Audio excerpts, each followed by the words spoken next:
Hello, hello, hello. I have the amazing, the phenomenal Lynnette LaRoche with me today. She is a life and business success architect. She empowers women, especially those who are 50 years and over, to move forward in their lives after a major transition, maybe a divorce, a relocation, being an empty nester, or having a situation where something really tragic has happened to you. And so finding your own identity and to create a greater version of yourself with the focus on empowering women to step out of the shadows and the fear of judgment, to grab hold of their best life, whether through entrepreneurship or another soul path. Another thing that I want to mention is that Lynette offers the I.C.E Experience. And what that is it's the immersive cultural experience where she takes you all over the world. She guides women to countries such as Greece, places in Africa. She'll guide you any place that you want to go that is on her roster. And what she does during these trips is that she enables you to expand your perspective of self and your ability to create great impact by gaining firsthand history of other powerful women who have done the same. Lynette, how are you? How are you? I am fantastic. Thank you for having me.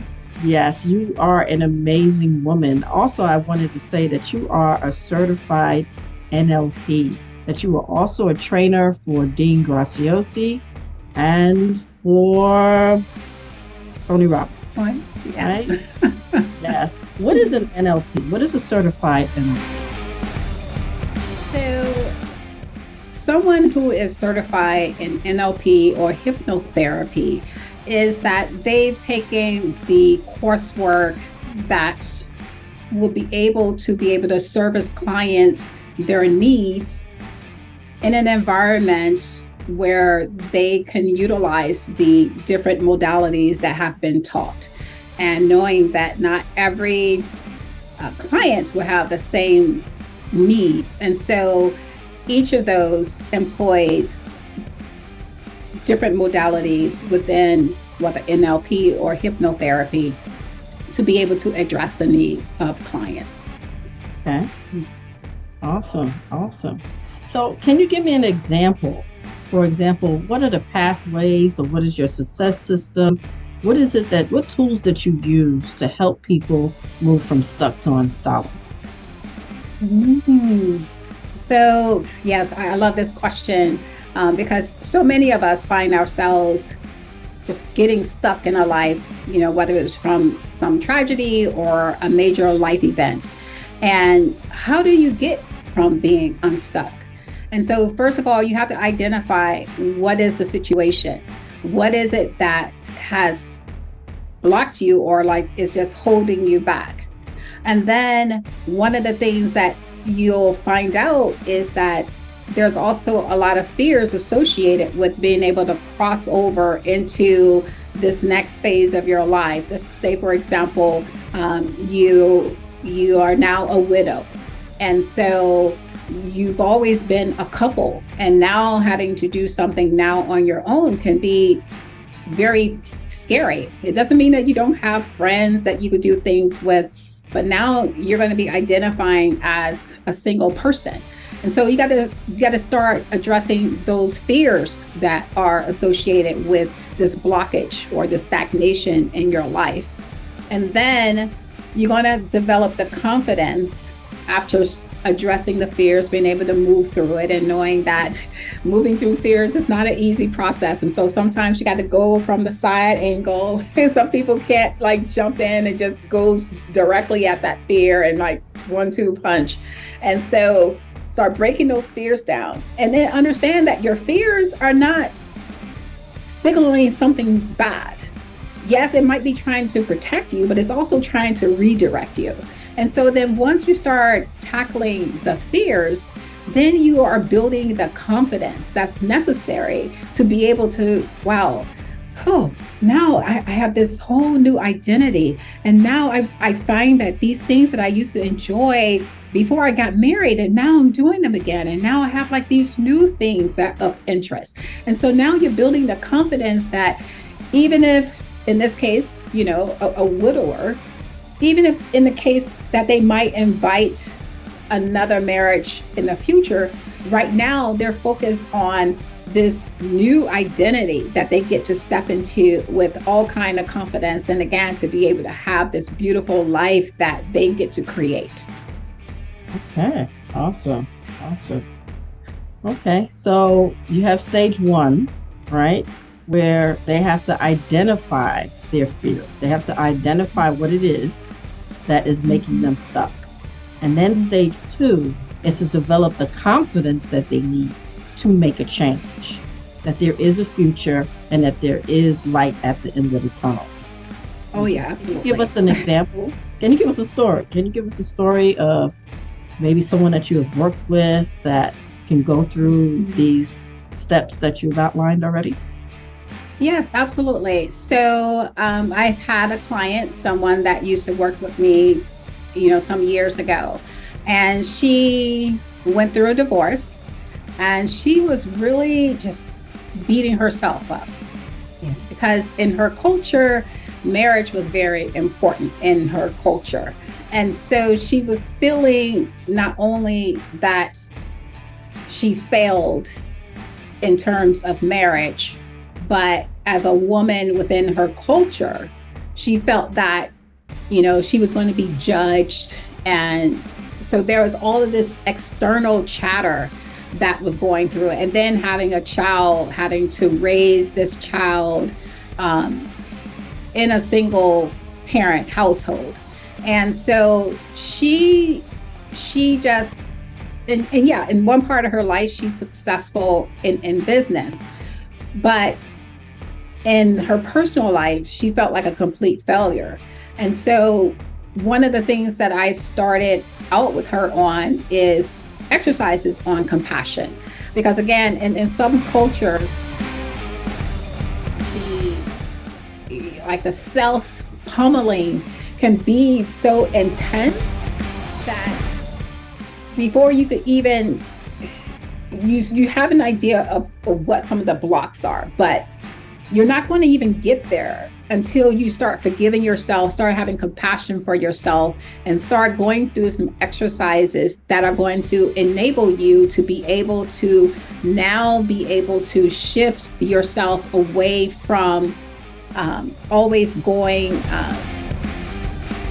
about how bad, things are in your life.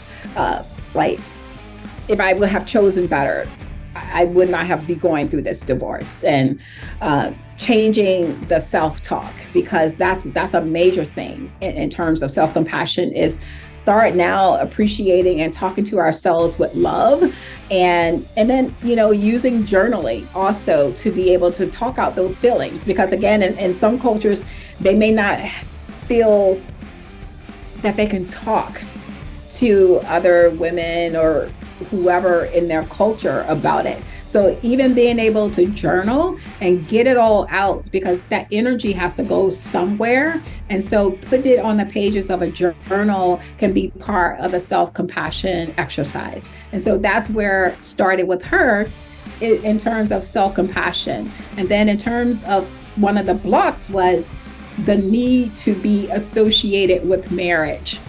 And so just having this need, other than the fact that it sort of satisfy a cultural tenet or something, marriage should be something that she truly wants to share her life with, and not just to be able to tick off notches. So not to say that she won't have a marriage in the future, but to not see that the marriage was who she is. So that blockage in terms of having a marriage based on norms versus her own true desires is one of the blockages in this particular case. And then getting past that block. And so now for her, what we had been working on has been for her to really just be embracing who she is right now in this season in her life, being a mom, being able to give herself to her child, continue in her career with her family and with her social network. And so, and not be worried about all that outside chatter, because that outside chatter is something that would just ruin your mind, and just constantly refortifying your mind. Like, mindset work is not like a one time and it's done. It's something that you continually just have to keep doing, keep talking sweet words to yourself, start new habits, wherever those habits might be, that's going to help you move through that transition into the life that you desire. Okay, awesome. All right, so those are the 3 steps, right? One is to identify the fear. The second is to gain confidence and take steps towards 3, which is finding the solution to solve the problem. So you're a business solutions architect, a business success architect. What are the 3 steps in business? For example, can you give us a problem? And then what is the second step? And then how do we solve that problem? Wow. So sometimes in business, there could be different fears that could be coming up, whether or not to scale, whether or not to really go at it full time. But in the situation that I want to speak to is around being able to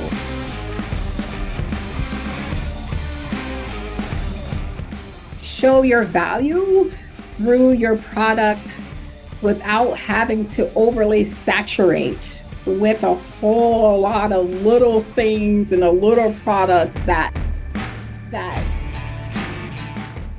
to me, I felt diminished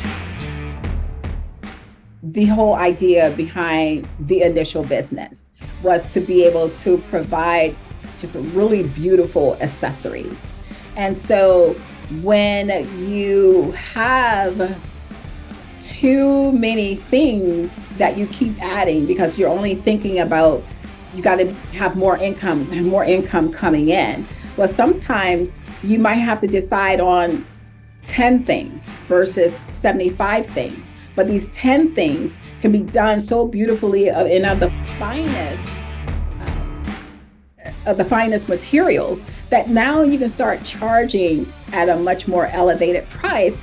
So you're not working so hard to keep bringing things in, and then they're just sitting, and you're diluting not only your ability, your profit, you're diluting your time, you're diluting your ability to be nimble as well. So the thing is, in your business, especially when it comes to scale or pricing, you have to, or how you want to profit, you have to think about what it is that is currently working and what is not working. And then where do you want to be in 6 months, 9, 12, and 15 months down the line? And if the whole point of your business was supposed to give you more time to be doing other things, then is that reflected in your business? What things can you cut out that is really not adding really any more value to what you already have available? How can you make what you already have such an item that everyone is clamoring to get? So how do you drive that desire, that fever for your particular project so that you're not diluting because you're worried that you're not getting enough revenue coming in? That is really just not the way to go at it, and just adding more and more and more things, because it's not going to give you time. It's not going to give you peace of mind. And in the end, it's not going to give you the profit that you're mistakenly thinking that it would give you. Okay, awesome. And that makes perfect sense, because we want to make sure that we have quality over quantity, and that we want to make sure that the products and the services that we provide for our clients are of value, and that they are actually enhancing or making better the life of the individual that product or that service finally lands with. So yeah, it has to be desirable. It has to be desirable. With that being said, if someone wants to start working towards solutions with Lynnette LaRoche, how do they contact you?